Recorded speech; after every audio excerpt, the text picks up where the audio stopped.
सज्जनों से द्रोह नहीं होना चाहिए, प्रतिस्पर्धा नहीं होना चाहिए।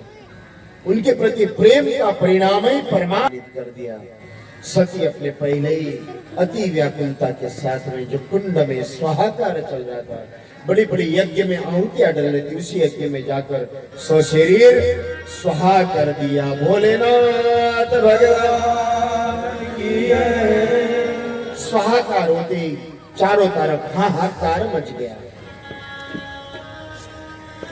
शिव गणों के साथ युद्ध हुआ। भृगु ने अपने मंत्रों के द्वारा कई गणों को उत्पत्ति करके शिव गणों को बहुत मारा, भाग गए। नारद जी महाराज भोलेनाथ के पास आकर प्रार्थना करने लगे। प्रार्थना करके भोलेनाथ ने अपनी जटा को निकालकर जमीन पे पटकते ही एक जटा से काली उस अहंकारी दक्ष के यज्ञ का विध्वंस कर दिया। दोनों अपने सेनाओं के साथ में लाखों सेनाओं को लेकर आए। सारे दक्ष के यज्ञ का विध्वंस करते हुए महाराज दक्ष का छेद छेद कर दिया। सारे देव अपने अपने स्वस्थान पर भाग खड़े हो गए। अंत में सारे देव उस भोलेनाथ से आकर प्रार्थना करने लगे कि श्रेष्ठ कार्यों के लिए सहयोगी बने। यज्ञ का दोष नहीं, यज्ञ अधूरा नहीं होना चाहिए। पुराण है ये, ज्ञान यज्ञ, ये अधूरा नहीं होना चाहिए। 9 दिन का है तो 9 दिन ही। अगर आप नहीं आ सकते हो तो किसी को आने के लिए भी आप रोक नहीं सकते। मैं तो कहता हूं महाराज, रोज मेरे श्रोता 1 रुपया भी दक्षेश्वर के चरणों में चढ़ा दे तो समझना आपने रोज कहीं ना कहीं इस यज्ञ में एक आहुति डाल दी। आपका समय भी 2-3 घंटे का इस यज्ञ में होना, ये भी आपके पापों का स्वाहाकार है। उस भगवान का आशीर्वाद आपके ऊपर बना रहे। दक्ष के यज्ञ का अधूरा ब्रह्मा विष्णु इंद्र सब भोलेनाथ से आकर प्रार्थना करते हुए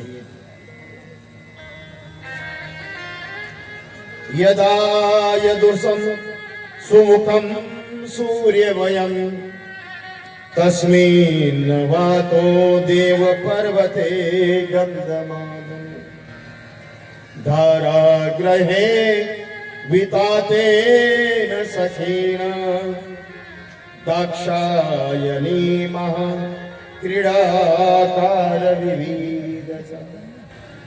भगवान की उस दक्ष की संतान, दक्ष की पुत्री और महाराज सभी यज्ञ के लिए आए।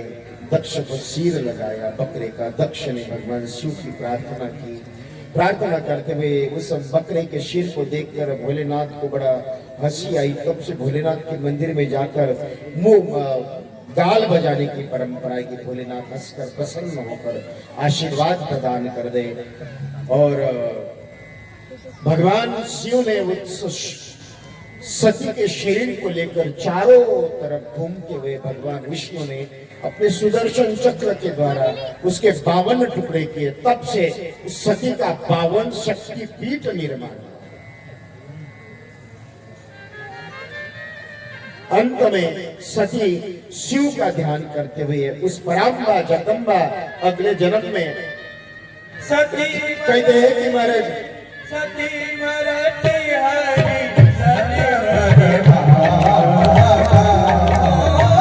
सती मरते हरि सने बने भागा जन्म जन्म शिव पद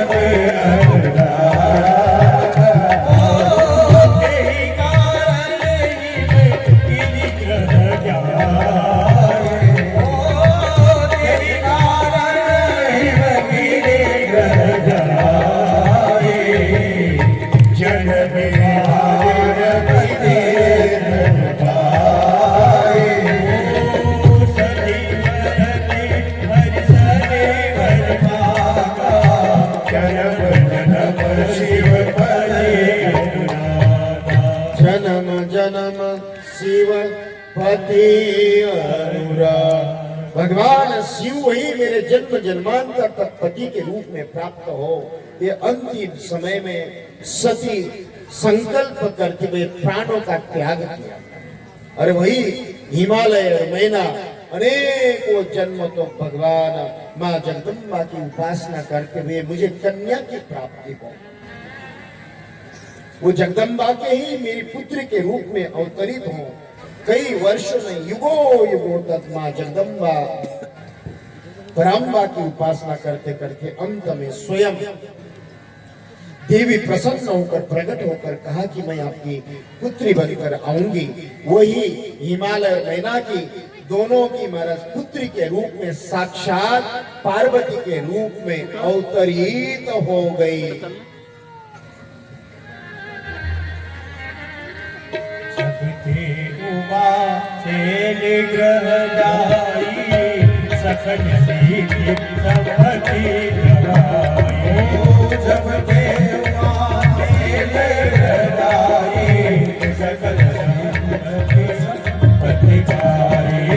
सबके उमा से निग्रह जाई, सकल सिद्धि सबकी। साक्षात जगदम्बा माँ पार्वती विश्व नायिका स्वयं हिमालय की पुत्री बनकर अवतरित हो गई